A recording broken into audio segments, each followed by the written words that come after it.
Hello बच्चों, good morning. आज की तारीख है 27 सितंबर 2024। आज के करंट अफेयर क्वेश्चन और ललन टॉप प्रश्नों में आप सभी का स्वागत है। बच्चों, आज हम देखेंगे 27 सितंबर के 10 करंट अफेयर क्वेश्चन और हर प्रश्न के नीचे 4 से 5 ललन टॉप प्रश्न सॉल्व करेंगे। ये जो प्रश्न रहेंगे ललन टॉप प्रश्न, ये कुछ महीने पुराने करंट अफेयर क्वेश्चन रहेंगे। इसी करंट अफेयर क्वेश्चन के साथ साथ हम जीके जीएस प्रश्नों को भी सॉल्व करेंगे, जो कि बहुत ही महत्वपूर्ण रहेगा। तो आप सभी से रिक्वेस्ट है कि प्लीज़ वीडियो को लाइक करें, शेयर करें, कमेंट जरूर करें। इतने क्लास को सॉल्व करने में हमको 30 से 35 मिनट लग जाएगा, तो आप सभी हमारे साथ 35 मिनट तक बने रहें, जिसमें आप सभी का ये पूरा current affair question GK GS सभी तैयार हो जाएगा। तो चलिए शुरू करते हैं अपने 27 सितंबर के दैनिक समसामयिक सभी प्रतियोगी परीक्षाओं के लिए महत्वपूर्ण प्रश्न।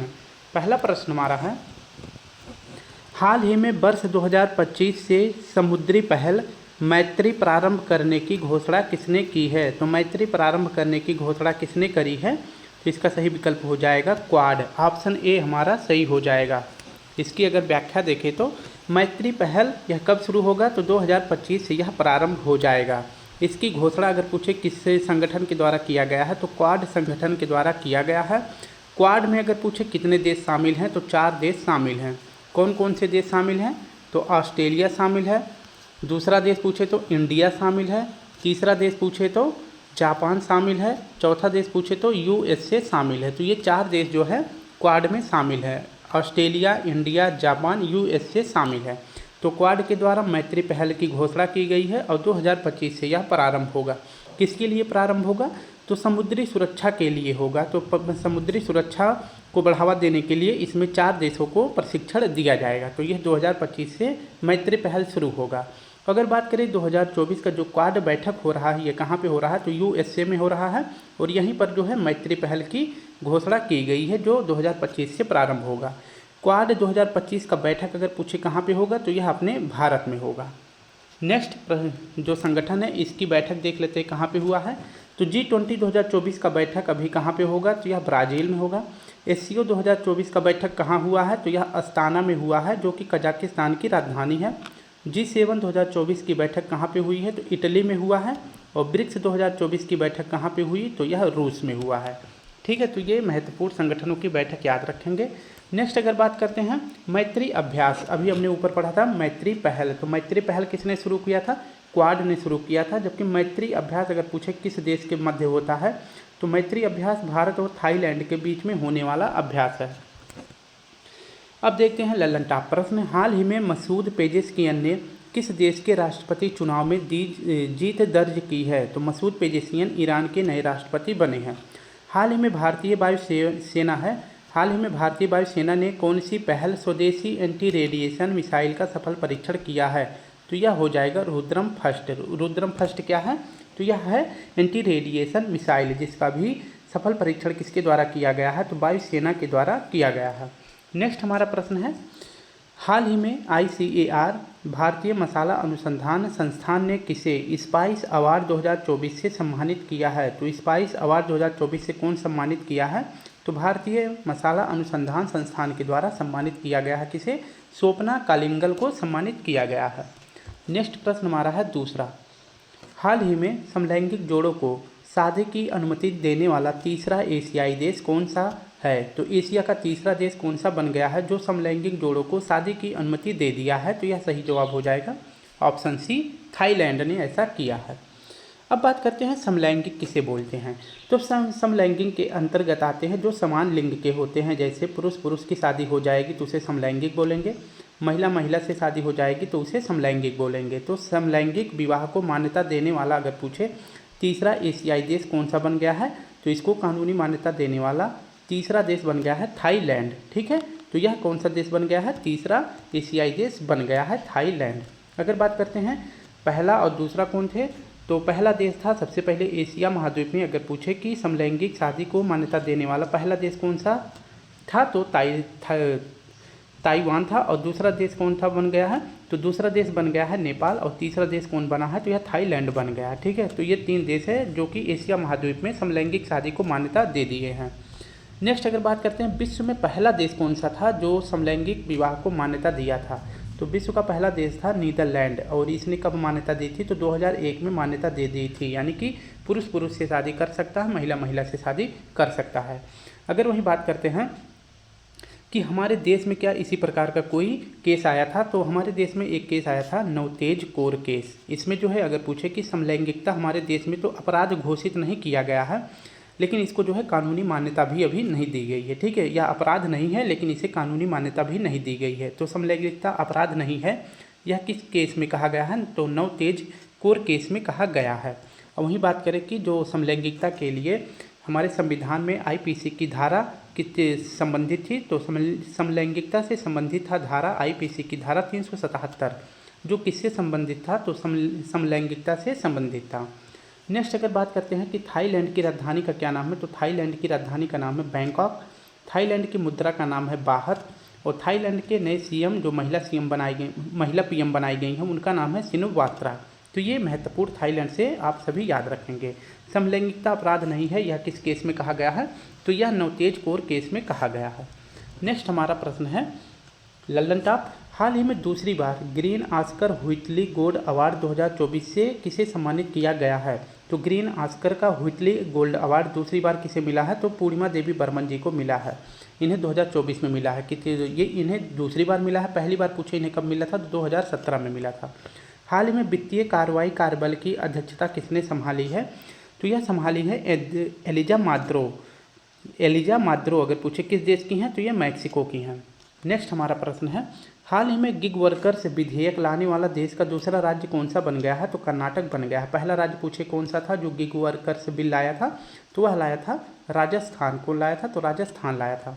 हाल ही में राष्ट्रीय क्षय रोग उन्मूलन कार्यक्रम के लिए प्रधान सलाहकार किसे नियुक्त किया गया है? तो डॉक्टर सौम्या स्वामीनाथन को राष्ट्रीय क्षय रोग उन्मूलन कार्यक्रम के लिए जो है प्रधान सलाहकार नियुक्त किया गया है। नेक्स्ट हमारा प्रश्न है तीसरा, हाल ही में 9वीं एशियाई अवसंरचना निवेश बैंक के बोर्ड ऑफ गवर्नर्स की बैठक कहाँ हुई है? तो इसका सही विकल्प हो जाएगा समरकंद में इसकी बैठक हुई है। व्याख्या अगर देखें तो AIIP यानी एशियन इंफ्रास्ट्रक्चर इन्वेस्टमेंट बैंक, इसे हिंदी में कहते हैं एशियाई अवसंरचना निवेश बैंक। इसकी स्थापना 2019 में होती है और इसका मुख्यालय पूछे तो इस बैंक का मुख्यालय है बीजिंग, चाइना में। अगर पूछे कि जो ये AIIP बैंक है, इस बैंक में सबसे बड़ा पार्टनर देश कौन सा है, यानी कि सबसे ज़्यादा इसमें पैसे कौन निवेश करता है? तो सबसे ज़्यादा पैसे निवेश करता है चीन। कितना प्रतिशत? तो अकेले चीन जो है 30% इसमें हिस्सा अपना देता है, तो इसे जो है चीन का बैंक भी कहते हैं। और भारत जो है AIIP बैंक में कितना योगदान देता है? तो 7.7% योगदान भारत देता है। और जो है अभी AIIP बैंक की जो है 9वीं बोर्ड ऑफ गवर्नर्स की बैठक अगर पूछे कहाँ पे हो रही है, तो यह समरकंद में हो रहा है। समरकंद अगर पूछे किस देश की राजधानी है, तो उज्बेकिस्तान की राजधानी है, याद रखेंगे। और इसी बोर्ड ऑफ गवर्नर्स में अगर पूछे भारत की तरफ से किसने भाग लिया है, तो निर्मला सीतारमण जी ने भाग लिया है, जो कि हमारे भारत देश के वित्त मंत्री हैं। नेक्स्ट अगर बात करते हैं इसी AIIP बैंक में जो है नया मेंबर शामिल हुआ है, उसका नाम है नोरू। तो नोरू देश इसमें शामिल हुआ है, और नोरू देश शामिल होने वाला अगर पूछे AIIP बैंक का कौन सा नंबर का देश बन गया है, तो 110वें नंबर का देश बन गया है नोरू। ठीक है, तो ये महत्वपूर्ण क्वेश्चन याद रखेंगे। 9वीं बोर्ड ऑफ गवर्नेंस की बैठक कहाँ पे हो रही है? समरकंद में हो रही है। नेक्स्ट अगर बात करते हैं ADP बैंक में, जैसे AIIP बैंक में सबसे ज़्यादा हिस्सेदारी किस देश का है? तो चीन का है। कितना प्रतिशत? तो 30% चीन का है। वैसे ADB बैंक यानी एशियन डेवलपमेंट बैंक में सबसे ज़्यादा योगदान कौन सा देश देता है? तो जापान देता है। और ADB बैंक का अगर पूछे मुख्यालय कहाँ पे है, तो मनीला में है, जो कि फिलीपींस की राजधानी है। नेक्स्ट क्वेश्चन देखते हैं लल्लन टॉप। प्रश्न हमारा है महिला T20 विश्व कप 2024 का आयोजन कहाँ होगा? तो महिला T20 विश्व कप 2024 का पहले आयोजन कहाँ पे होना था? तो बांग्लादेश में होना था, लेकिन बांग्लादेश में आंतरिक विद्रोह के कारण यहाँ से जो है T20 विश्व कप 2024 का खेल जो है कहाँ पे हटा के कर दिया गया है, तो अब यह होगा UAE में। तो बांग्लादेश जो है कैंसिल कर दिया गया, अब कहाँ पे होगा? UAE में होने वाला है। हाल ही में केंद्र सरकार ने किस तिथि को संविधान हत्या दिवस मनाने की घोषणा करी है? तो केंद्र सरकार के द्वारा संविधान हत्या दिवस 25 जून को मनाने की घोषणा की गई है। नेक्स्ट हमारा प्रश्न है पहले वीडियो ऑडियो विजुअल और मनोरंजन शिखर सम्मेलन 2024 कहाँ आयोजित होगा? तो पहला विश्व ऑडियो विजुअल और मनोरंजन शिखर सम्मेलन 2024 का आयोजन किया जा रहा है गोवा में। ऑप्शन हमारा सही जवाब हो जाएगा गोवा। चौथा प्रश्न हमारा है, हाल ही में भारत सरकार ने BBNJ समझौते पर हस्ताक्षर किए हैं, इसका संबंध किससे है? तो BBNJ समझौते पर हस्ताक्षर किसने किया? भारत ने किया है। तो BBNJ का संबंध किस क्षेत्र से है? तो इसका संबंध है ऑप्शन ए समुद्री जैव विविधता की रक्षा से संबंधित है। इसकी व्याख्या देखेंगे, बहुत ही महत्वपूर्ण प्रश्न है ये। BBNJ समझौता अगर पूछे किसके साथ हुआ है, तो यह समझौता किया गया है UNGA यानी यूनाइटेड नेशन जनरल असेंबली के द्वारा किया गया है। इसे हिंदी में कहते हैं संयुक्त राष्ट्र महासभा। तो एक तरफ है संयुक्त राष्ट्र महासभा और दूसरी तरफ इस समझौते में शामिल हुआ है भारत। BBNJ का फुल फॉर्म क्या होता है?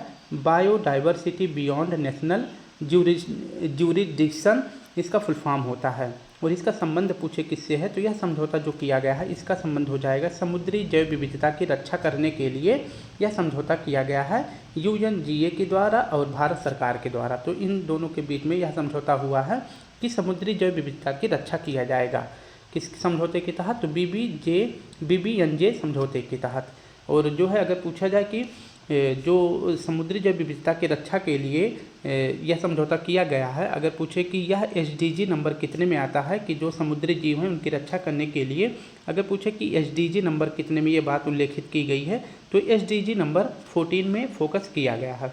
तो सस्टेनेबल डेवलपमेंट गोल में जो 14वें नंबर का गोल है वह किससे संबंधित है? तो पानी के नीचे जो कुछ भी है उसकी सुरक्षा करना, यह जो है 14 नंबर पर इसको फोकस किया गया है। तो इसी के लिए जो है समुद्री जैव विविधता की रक्षा के लिए BBNJ समझौता किया गया है UNGA और भारत के बीच में। और पूछे कि हमारे तरफ से इस समझौते में भारत की कौन सी नोडल एजेंसी ने भाग लिया है, तो पृथ्वी विज्ञान मंत्रालय ने भारत की तरफ से इस समझौते में भाग लिया है। तो इम्पॉर्टेंट क्वेश्चन है, BBNJ समझौता UNGA और भारत के बीच में हुआ है। भारत की तरफ से इसमें समझौता करने के लिए कौन सा मंत्रालय भाग लिया है? तो पृथ्वी विज्ञान मंत्रालय ने इसमें भाग लिया है। जो समुद्री में जो जीव जंतु पाए जाते हैं उनको संरक्षण देने के लिए SDG नंबर 14 है जिस पर अभी फोकस किया जाएगा। ठीक है, तो ये महत्वपूर्ण क्वेश्चन हमारा है, याद रखेंगे।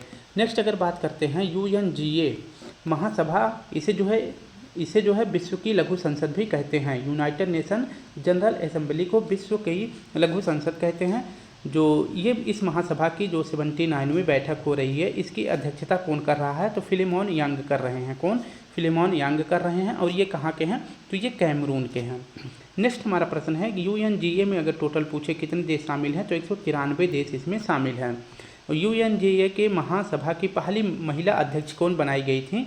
तो विजया लक्ष्मी पंडित जी बनाई गई थी। और वर्तमान में इसके अध्यक्ष कौन बने हैं? तो फिलिमोन यांग बने हैं। नेक्स्ट प्रश्न हमारा है, हाल ही में विंबलडन पुरुष एकल 2024 का विजेता कौन बना है? तो विंबलडन 2024 का पुरुष एकल का विजेता बना है कार्लोस अलकराज। वहीं US ओपन का अगर पूछे विजेता कौन बना है 2024 में, तो मेल वर्ग में जेनिक सिंगर बने हैं और फीमेल वर्ग में आर्यन सबलेंका बनी है। नेक्स्ट हमारा प्रश्न है, हाल ही में कोपा अमेरिका चैंपियनशिप 2024 का खिताब किसने जीता है? तो अर्जेंटीना ने जीता है। किसको हरा दिया है? तो कोलंबिया को हरा दिया है। हाल ही में हमारा संविधान हमारा सम्मान का दूसरा क्षेत्रीय आयोजन कहाँ हुआ है? तो दूसरा क्रम का आयोजन किया गया है प्रयागराज में। पहला वाला पूछे कहाँ पे किया गया था?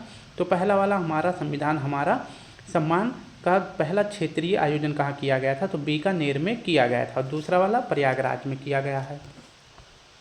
पांचवा प्रश्न है, हाल ही में वायुसेना उप प्रमुख के रूप में किसे नियुक्त किया गया है? तो वायुसेना के उप प्रमुख किसे चुना गया है? तो इसका सही विकल्प हो जाएगा SP धारकर जी को चुना गया है। इसकी अगर व्याख्या देखें तो एयरफोर्स की स्थापना अगर पूछे कब करी जाती है, तो 8 अक्टूबर 1932 को किया जाता है। इसीलिए 8 अक्टूबर को ही हर साल एयरफोर्स डे मनाया जाता है। और एयरफोर्स के प्रमुख कौन बनाए गए हैं? तो अमरप्रीत सिंह बनाए गए हैं। और एयरफोर्स के उप प्रमुख कौन बनाए गए हैं? तो SP धारकर बनाए गए हैं। ये एयर मार्शल हैं। तो SP धर जो है क्या हैं? एयर मार्शल हैं। इन्हें अभी एयरफोर्स का उप प्रमुख बनाया गया है। जबकि प्रमुख किसे बनाया गया है? तो अमरप्रीत सिंह को बनाया गया है। एयरफोर्स डे कब मनाया जाता है? तो 8 अक्टूबर को मनाया जाता है, क्योंकि 8 अक्टूबर 1932 को एयरफोर्स की स्थापना की जाती है। नेक्स्ट प्रश्न देखते हैं जो ऑप्शन में दिया गया था। आतिशी मारलेना ये कौन है? तो दिल्ली की तीसरे क्रम की महिला मुख्यमंत्री बनाई गई हैं। पहली कौन थी? तो सुषमा स्वराज जी थी, दूसरा जो है शीला दीक्षित थी और तीसरा जो है आतिशी मारलेना जी हैं। सेना के अगर पूछे नए अध्यक्ष कौन बनाए गए हैं? तो उपेंद्र द्विवेदी जी बनाए गए हैं। नेवी के नए अध्यक्ष कौन बनाए गए हैं? तो दिनेश कुमार जी बनाए गए हैं। नेक्स्ट हमारा प्रश्न है, हाल ही में लॉन्च भारत का क्रांतिकारी जनरेटिव चैटबॉट प्लेटफॉर्म कौन सा है? तो हनुमान है। 9 यार्ड साड़ी के लिए सिंगापुर साहित्य पुरस्कार से किसे सम्मानित किया गया है? तो प्रशांति राम जी को सम्मानित किया गया है सिंगापुर साहित्य पुरस्कार से। किसके लिए? तो 9 यार्ड साड़ी के लिए। यह क्या है? तो इनकी यह जो है कृति यानी कि इनकी रचना है और यह किस भाषा में रचना की गई है? तो यह अंग्रेजी भाषा में रचना किया गया है। ठीक है, तो अंग्रेजी भाषा में रचना किया गया है, इसीलिए सिंगापुर का साहित्य पुरस्कार किसे मिला है? तो प्रशांति राम जी को मिला है। ओलंपिक ऑर्डर अवार्ड अभी किसे दिया गया था? तो अभिनव बिंद्रा जी को दिया गया है। सिंगापुर के अगर पूछे नए पीएम कौन बनाए गए हैं? तो लॉरेंस बोंग सिंगापुर के नए पीएम बनाए गए हैं। नेक्स्ट हमारा प्रश्न है, हाल ही में 45वें अंतरिक्ष अनुसंधान समिट जिसे कॉस्पर कहते हैं का वैश्विक सम्मेलन कहाँ प्रारंभ हुआ है? तो साउथ कोरिया में प्रारंभ हुआ है। हाल ही में सिद्ध पोर्टल किसने लॉन्च किया है? तो सिद्ध पोर्टल लॉन्च किया गया है कौशल विकास मंत्रालय के द्वारा। हाल ही में विदेश मंत्री एस जयशंकर ने भारत के पहले विदेशी जन औषधि केंद्र का उद्घाटन कहाँ किया है? तो भारत के विदेश मंत्री एस जयशंकर ने भारत देश का पहला विदेशी जन औषधि केंद्र किसी बाहर देश में कहाँ स्थापित किया है? तो मॉरिशस में स्थापित किया है। मॉरिशस की राजधानी पूछे क्या है? तो पोर्ट ब्लेयर है। क्या नाम है? तो पोर्ट लुइस है। ठीक है, तो यहाँ की राजधानी क्या है? पोर्ट लुइस है और पोर्ट लुइस में ही भारत का पहला विदेशी जन औषधि केंद्र स्थापित किया गया है विदेश मंत्री एस जयशंकर जी के द्वारा। छठा प्रश्न हमारा है, हाल ही में डीआरडीओ ने हल्के वजन वाली बुलेट प्रूफ जैकेट अभेद विकसित करने के लिए किसके साथ समझौता किया है? तो डीआरडीओ ने एक हल्का बुलेट प्रूफ जैकेट विकसित किया है जिसका नाम है डीआरडीओ, और इसको विकसित करने में डीआरडीओ के साथ किसने समझौता किया है? तो नई दिल्ली ने किया है। आईआईटी नई दिल्ली ने समझौता किया है।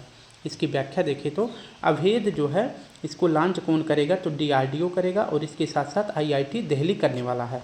अभेद क्या है? तो अभेद एक हल्के वजन वाली बुलेट प्रूफ जैकेट है, ये आपको याद रखना है। ठीक है, अगर नेक्स्ट बात करते हैं अभेद का फुल फॉर्म क्या है, तो अभी मैं आपको इसका फुल फॉर्म भी दिखाऊंगा। डीआरडीओ की स्थापना अगर पूछे कब की जाती है, तो डीआरडीओ की स्थापना 1 जनवरी 1958 को करा जाता है। वर्तमान में डीआरडीओ के अध्यक्ष कौन है? तो समीर कामत जी हैं। और डीआरडीओ के पहले अध्यक्ष कौन थे? तो दौलत कोठारी जी डीआरडीओ के पहले अध्यक्ष थे। डीआरडीओ का अगर ध्येय वाक्य पूछे क्या है, तो ये कई बार पूछा गया है, तो वलस्यम मूलम विज्ञानम जो है इसका ध्येय वाक्य है, ये आपको याद रखना है। डीआरडीओ का मुख्यालय कहाँ पे है? तो यह डीआरडीओ का मुख्यालय अगर पूछे कहाँ पे है, तो दिल्ली में है। एक सेकंड स्टूडेंट, थोड़ा सा ऊपर हो गया है। हाँ बस, अब मैंने आप सभी से पूछा था कि जो अभेद है इसका फुल फॉर्म क्या है, तो अभेद का फुल फॉर्म है advanced ballistics for high energy defeat, यह इसका फुल फॉर्म होता है। इसको किसने विकसित किया है? तो डीआरडीओ और आईआईटी दिल्ली ने। US news and world report के अनुसार दुनिया का सबसे अच्छा देश कौन सा है? तो सबसे अच्छा देश है दुनिया का स्विट्जरलैंड, दूसरे नंबर पर जापान है और 33वें नंबर पर हमारा भारत है। नेक्स्ट अगर प्रश्न की बात करें, हाल ही में संयुक्त राष्ट्र जल सम्मेलन का 53वां सदस्य देश पूछे कौन बना है? तो कोटे डी आइवर बना है। कोटे डी आइवर अगर पूछे किस महाद्वीप का देश है, तो यह अफ्रीका महाद्वीप का देश है। नेक्स्ट हमारा प्रश्न है, हाल ही में अंतर्राष्ट्रीय ओलंपिक समिति ने पहले ओलंपिक इको स्पोर्ट्स खेलों के लिए मेजबान देश किसे घोषित किया है? तो सऊदी अरब को घोषित किया है। सातवां प्रश्न हमारा है, हाल ही में भारतीय नौसेना नाविका सागर परिक्रमा अभियान का दूसरा संस्करण कहाँ प्रारंभ करेगा? तो भारतीय नौसेना नाविका सागर अभियान परिक्रमा का दूसरा अभियान पूछे कहाँ प्रारंभ करेगा? तो कहाँ से प्रारंभ करेगा? तो यह गोवा से प्रारंभ किया जाएगा। इसकी अगर व्याख्या देखें तो नाविका सागर परिक्रमा के माध्यम से जो है पूरे विश्व का भ्रमण किया जाएगा, जिसका पहला संस्करण जो लीड किया गया था किसके द्वारा किया गया था? तो नाविका सागर परिक्रमा की जो पहला संस्करण आयोजित किया गया था उसको लीड करने वाली महिला कौन थी? तो वर्तिका जोशी जी थी। और यह पहली बार जो है यह परिक्रमा कब शुरुआत करी जाती है? तो 2017 में शुरू किया जाता है। और इसमें भारत की तरफ से कौन से जहाज ने भाग लिया है? तो INS सारणी ने भाग लिया था। तो ये पहले क्रम का संस्करण था। बात करते हैं दूसरा संस्करण तो दूसरा संस्करण जो है यह 2 अक्टूबर 2024 से प्रारंभ होगा। इसमें भी जहाज जो है INS सारणी इसमें भाग लेगा और इसकी शुरुआत अगर पूछे यानी यह कहाँ से स्टार्ट होगा तो दूसरा संस्करण गोवा से स्टार्ट होगा, ये आपको याद रखना है। और इसके तहत जो है पूरे विश्व की 21,600 नॉटिकल मील जो है दूरी तय की जाएगी। किसके साथ? तो INS सारणी के साथ। और इस मिशन को लीड करने वाली कौन है? तो इस मिशन को लीड करने वाली 2 महिलाएं हैं, जबकि पहले वाले में अकेले वर्तिका जोशी जी थी और दूसरे वाले में 2 महिलाएं हैं, लेफ्टिनेंट कमांडर रूपा हैं और इनके साथ साथ जो है दिलना है। तो ये 2 महिलाएं हैं जो कि दूसरा संस्करण जो है क्या करने वाली हैं, नाविका सागर परिक्रमा को कंप्लीट करने वाली हैं। इनके द्वारा जो है 21,600 नॉटिकल मील की दूरी तय की जाएगी और इसकी शुरुआत जो है कहाँ से की जाएगी तो गोवा से करी जाएगी। और इस अभियान को शुरू करने के साथ साथ ये 3 जगह पे रेस्ट लेंगे। तो ये जो मिशन जाएगा इसमें 3 पॉइंट होंगे जहाँ पे ये रेस्ट लेंगे, ठीक है। तो रेस्ट या फिर स्टॉप कहाँ पे, 3 जगहों पे यह जहाज़ रुकने वाला है। पहला कहाँ पे रुकेगा? तो पहला रुकेगा जब मिशन स्टार्ट होगा गोवा से, तो यह जाएगा केप ऑफ गुड इस स्थान पे। तो जो दक्षिण अफ्रीका का जो ये महाद्वीप है, दक्षिण अफ्रीका महाद्वीप का जो दक्षिण अफ्रीका देश है, यहाँ पे एक स्थान है जिसका नाम है केप ऑफ गुड होप। तो ये कहाँ पे है? तो ये दक्षिण अमेरिका में आता है केप ऑफ गुड। फिर यहाँ से चलते हुए जहाज़ कहाँ जाएगी? तो यहाँ से चलते हुए इस तरफ आएगी। पहले ये मान लीजिए हमारा देश है, यहाँ से शुरू होगा तो ये आएगा केप ऑफ गुड पे। फिर इसके बाद जो है कहाँ जाएगा? तो ये वाला जाएगा ऑस्ट्रेलिया महाद्वीप के पास। तो ऑस्ट्रेलिया महाद्वीप में एक पॉइंट पड़ता है जिसका नाम है केप हॉर्न। केप हॉर्न पड़ता है। केप हॉर्न यह कहाँ पे पड़ेगा? तो यह पड़ेगा ऑस्ट्रेलिया में, sorry Cape Leeuwin. Cape Leeuwin कहाँ पड़ेगा? तो यह ऑस्ट्रेलिया में पड़ेगा। फिर यहाँ से जो है ये कहाँ पर जाएगी? तो ये जाएगी जो दक्षिण अमेरिका वाला द्वीप है, जो दक्षिण अमेरिका वाला भाग है, तो यहाँ पे एक पॉइंट पड़ता है चिली के पास जिसका नाम है केप हॉर्न।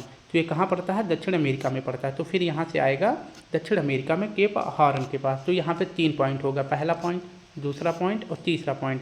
तो ये जहाज़ जो है 3 स्थानों पर रुककर रेस्ट करेगा। तो याद रखेंगे। और कहाँ से स्टार्ट होगा? गोवा से।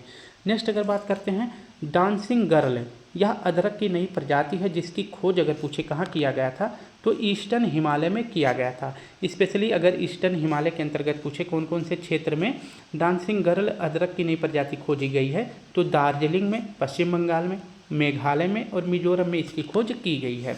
और किस वैज्ञानिकों के द्वारा जो है डांसिंग गर्ल यानी अदरक की नई प्रजाति खोजी गई है? तो भोपाल के वैज्ञानिकों के द्वारा खोजा गया है।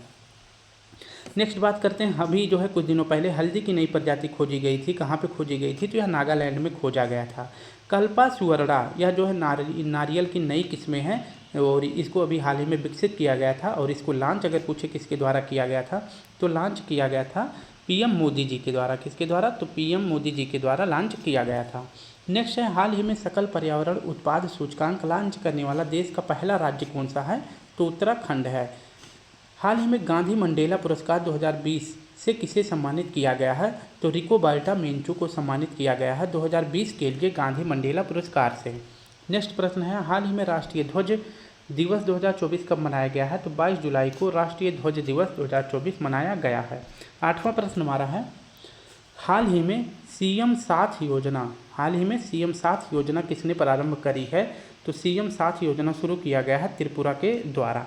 इसकी अगर व्याख्या देखें तो CM साथ योजना अगर पूछे किसने शुरू किया है तो त्रिपुरा के सरकार ने इसको शुरू किया है। किसके लिए शुरू किया है?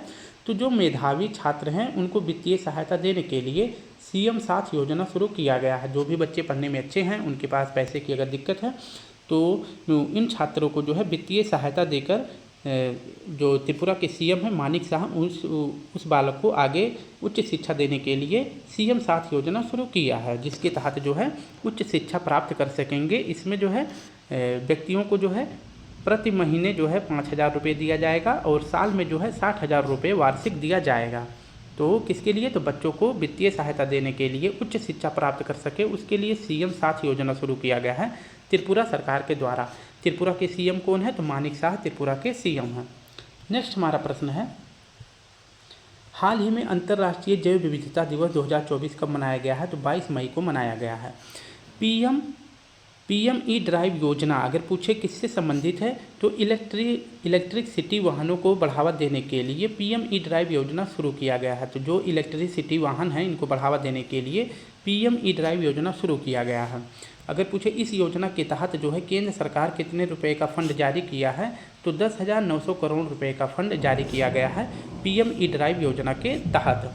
नेक्स्ट हमारा प्रश्न है, हाल ही में दुनिया की पहली मिस एआई का ताज किसने जीता है, तो यह जीता गया है केंजा लिली के द्वारा। किसके द्वारा, तो केंजा लिली के द्वारा जीता गया है। और वहीं पूछे केंजा लिली जो है किस देश की एआई हैं, तो यह मैक्सिको की एआई हैं। कहाँ की, तो मैक्सिको की एआई हैं, जिन्हें अभी हाल ही में मिस एआई का ताज दिया गया है। हाल ही में राष्ट्रीय आयकर दिवस 2024 कब मनाया गया है, तो यह 22 जुलाई को राष्ट्रीय आयकर दिवस मनाया जाता है। नेक्स्ट प्रश्न की बात करते हैं, हाल ही में राष्ट्रपति भवन के प्रतिष्ठित दरबार हॉल का नाम बदलकर क्या कर दिया गया है, तो गणतंत्र मंडप कर दिया गया है। नेक्स्ट हमारा प्रश्न है 9वां, हाल ही में विश्व समुद्री दिवस 2024 कब मनाया गया है, तो विश्व समुद्री दिवस 2024 कब मनाया गया है, तो यह मनाया गया है 26 सितंबर को। कब मनाया गया है, तो 26 सितंबर को मनाया गया है। इसकी अगर व्याख्या देखें तो विश्व समुद्री दिवस कब मनाया जाता है, तो सितंबर माह के अंतिम गुरुवार को मनाया जाता है। और इस बार जो है 2024 में अंतिम जो गुरुवार पड़ा था तो वह 26 सितंबर को पड़ा है। तो इसी दिन जो है 26 सितंबर को ही विश्व समुद्री दिवस मनाया गया है 2024 में। तो कब मनाया जाता है, तो सितंबर माह के अंतिम गुरुवार को। तो मान लीजिए 2024 में जो है 26 सितंबर को पड़ा है, 2025 में मान लीजिए कि अंतिम गुरुवार किस तारीख को पड़ेगा, तो मान लीजिए 28 सितंबर को पड़ जाता है, तो फिर 28 सितंबर को ही मनाया जाएगा विश्व समुद्री दिवस। ठीक है, तो 2024 में 26 सितंबर को मनाया गया है। इसकी थीम रखी गई है 2024 में भविष्य की यात्रा, इसकी थीम रखी गई है। 26 सितंबर को 2-3 महत्वपूर्ण दिवस मनाए जाते हैं। तो सबसे पहले देखते हैं, एक तो मैंने देख लिया आपकी बात विश्व समुद्री दिवस। इसके बाद 26 सितंबर को विश्व पर्यावरण स्वास्थ्य दिवस को मनाया जाता है, तो यह 26 सितंबर को मनाया जाता है। परमाणु हथियारों का उन्मूलन दिवस कब मनाया जाता है, तो ये भी 26 सितंबर को मनाया जाता है। अंत्योदय दिवस ये भी 26 सितंबर को मनाया जाता है। तो 4 दिवस आप सभी को याद रखना है। नेक्स्ट प्रश्न की बात करते हैं, हाल ही में विश्व अंतरिक्ष पुरस्कार के लिए किसे चुना गया है, तो चंद्रयान 3 को चुना गया है। हाल ही में भारत सरकार ने किस देश के मोंगला बंदरगाह के टर्मिनलों को संचालित करने का अधिकार हासिल किया है, तो भारत सरकार ने मोंगला बंदरगाह के टर्मिनल का अधिकार हासिल किया है। और यह मोंगला बंदरगाह पूछे किस देश का है, तो यह बांग्लादेश का है। नेक्स्ट हमारा प्रश्न है, पेरिस ओलंपिक 2024 का शुभंकर क्या है, तो फ्रिज इसका शुभंकर है। और फ्रिज क्या है, एक प्रकार का टोपी है, जो कि फ्रांस की क्रांति के समय इसी टोपी का प्रयोग किया गया था और इसे ही पेरिस ओलंपिक 2024 का शुभंकर बना दिया गया। नेक्स्ट प्रश्न है हमारा, हाल ही में विदेश मंत्री एस जयशंकर ने रामलला पर पहली डाक टिकट का अनावरण कहाँ किया है, तो विदेश मंत्री एस जयशंकर ने रामलला पर पहली टिकट का अनावरण पूछे कहाँ किया है, तो लाओस में किया है। और लाओस में ही भगवान बुद्ध पर भी टिकट जारी किया गया है। तो दोनों याद रखेंगे, भगवान बुद्ध पर और रामलला पर दोनों पहली बार टिकट कहाँ जारी किया गया है, तो लाओस में जारी किया गया है। नेक्स्ट प्रश्न है और आज का आखिरी प्रश्न है, हाल ही में चर्चा में रही त्यांग यांग ग्यात्सपो पीक कहाँ स्थित है, तो यह पीक कहाँ पे स्थित है, अरुणाचल प्रदेश में स्थित है। कहाँ पर, अरुणाचल प्रदेश में स्थित है। इसकी अगर व्याख्या देखें तो त्यांग यांग ग्यात्सपो पीक यह पूछे कहाँ पे है, तो अरुणाचल प्रदेश में है। जो ये पीक है इसका पहले पुराना नाम क्या था, तो इसका नाम था, आप ऐसे मत याद करना, 6383 MSL 6383 MSL इसका पुराना नाम था। क्या नाम था, तो 6383 MSL इसका पुराना नाम था। और इसका जो है अभी हाल ही में नया नाम कर दिया गया है, त्यांग यांग ग्यात्सपो पीक इसका नया नाम कर दिया गया है। अगर पूछे कि यह नाम बदल के क्यों किया गया है, तो पहले जो ये नाम था इसका नया नाम ये बदल के क्यों रखा गया है, क्योंकि जो छठे क्रम के दलाई लामा थे, उनका नाम था त्यांग यांग ग्यात्सपो। तो इन्हीं के सम्मान में जो है ये जो पीक था इसका नाम बदल के क्या रख दिया गया है, तो त्यांग यांग ग्यात्सपो पीक रख दिया गया है। किसके सम्मान में, तो ये जो दलाई लामा के 6वें क्रम के गुरु थे इनका नाम था त्यांग यांग ग्यात्सपो। इन्हीं की याद में जो है इस चोटी का नया नाम बदल के त्यांग यांग ग्यात्सपो रख दिया गया। ठीक है, अब बात करते हैं कि अरुणाचल प्रदेश में महत्वपूर्ण चीज़ों को आपको याद रखना है। एक बात करते हैं, नामचा बर्मा पर्वत अगर पूछे कहाँ है, तो अरुणाचल प्रदेश में है। ठीक है, नेक्स्ट बात करते हैं यांगयाप दर्रा, ये कहाँ पे है, तो अरुणाचल प्रदेश में है। इसी यांगयाप दर्रे से जो है ब्रह्मपुत्र नदी भारत में प्रवेश करती है। किस दर्रे से, तो यांगयाप दर्रे से प्रवेश करती है। और यह दर्रा मैंने बता दिया कहाँ है, अरुणाचल प्रदेश में है। तो नामचा बर्मा पर्वत अरुणाचल प्रदेश में। याप दर्रा अरुणाचल प्रदेश में। बोमडिला दर्रा पूछे कहाँ है, तो ये भी अरुणाचल प्रदेश में है। दीफू दर्रा ये भी अरुणाचल प्रदेश में है। और दिबांग बायोस्फीयर रिजर्व पूछे कहाँ पे है, तो ये भी अरुणाचल प्रदेश में है। तो ये सभी चीज़ें आप सभी को याद रखना है। नेक्स्ट अगर प्रश्न की बात करते हैं, इनर लाइन परमिट, यह जो है किसके लिए जारी किया गया है, तो जनजातियों के क्षेत्र में जाने के लिए गृह मंत्रालय के द्वारा राज्यों में जारी किया गया है। तो किस राज्यों में जारी किया गया है इनर लाइन परमिट, तो यह जारी किया गया है जनजातीय क्षेत्र में। अगर आप सभी जनजातीय क्षेत्र में जाना चाहते हैं तो आप सभी को गृह मंत्रालय के द्वारा इनर लाइन परमिट लेना होगा। और ये किन राज्यों के लिए जारी किया गया है, तो जो म्यांमार से सीमा साझा करते हैं उन राज्यों के लिए जारी किया गया है। तो मैं बता देता हूँ, म्यांमार से जो है 4 राज्य सीमा साझा करते हैं। तो आप सभी को इन 4 राज्यों का नाम बताना है कि ये 4 राज्य कौन से हैं जो म्यांमार से सीमा साझा करते हैं। ठीक है, तो कमेंट बॉक्स में ज़रूर बताएं। अगर नहीं बता पाते हैं तो मैं आप सभी को ज़रूर बता दूंगा। हाल ही में देश के पहले भूमिगत संग्रहालय का उद्घाटन कहाँ हुआ है, तो दिल्ली में हुआ है। कहाँ पर, दिल्ली में। अगर पूछे किस संग्रहालय में, तो हुमायूं के मकबरे में इसकी शुरुआत करी गई है। नेक्स्ट अगर प्रश्न की बात करते हैं, हाल ही में अंतर्राष्ट्रीय बाघ दिवस 2024 कब मनाया गया है, तो 29 जुलाई को मनाया गया है। हाल ही में भारत सरकार ने किसे सैटेलाइट ट्रैकिंग सुविधा स्थापित करने की मंजूरी दी है, तो ध्रुव स्पेस को भारत सरकार ने सैटेलाइट ट्रैकिंग सुविधा प्रदान कर दी है। तो स्टूडेंट, इस प्रकार से हमने अपने Lallan top question, GK GS और करंट अफेयर क्वेश्चन को पूरी व्याख्या के साथ सॉल्व किया है। अगर वीडियो अच्छी लगे तो प्लीज़ स्टूडेंट वीडियो को लाइक करें, शेयर करें, और अगर कोई प्रॉब्लम हो तो भी हमको ज़रूर बताएं। आप सभी से रिक्वेस्ट है कि प्लीज़ आप सभी हमको ये प्रश्न का जवाब जरूर दें, जो म्यांमार से भारत के कितने राज्य सीमा साझा करते हैं, तो 4 राज्य सीमा साझा करते हैं। चारों राज्यों का नाम आप सभी हमको ज़रूर बताएंगे। ठीक है, और इन्हीं 4 राज्यों के लिए ही गृह मंत्रालय के द्वारा कौन सी परमिट जारी करी गई है, इनर लाइन परमिट जारी करी गई है। आपके पास जब यह परमिट होगा तभी आप जो है इन 4 राज्यों में जो जनजातीय क्षेत्र जो जनजातीय रहते हैं उनके क्षेत्र में आप प्रवेश कर सकते हैं। अगर नहीं लेंगे तो आपको जनजातीय कूच के मार भी सकते हैं। ठीक है, तो प्लीज़ आप सभी से रिक्वेस्ट है कमेंट में जवाब जरूर दें, और वीडियो कैसी लगी तो भी जवाब दें, शेयर कमेंट जरूर करें। तो अपना ध्यान रखें, अच्छे से पढ़ाई करते रहें। कल फिर मिलते हैं, तब तक के लिए आप सभी को प्यारा सा जय हिंद, जय भारत।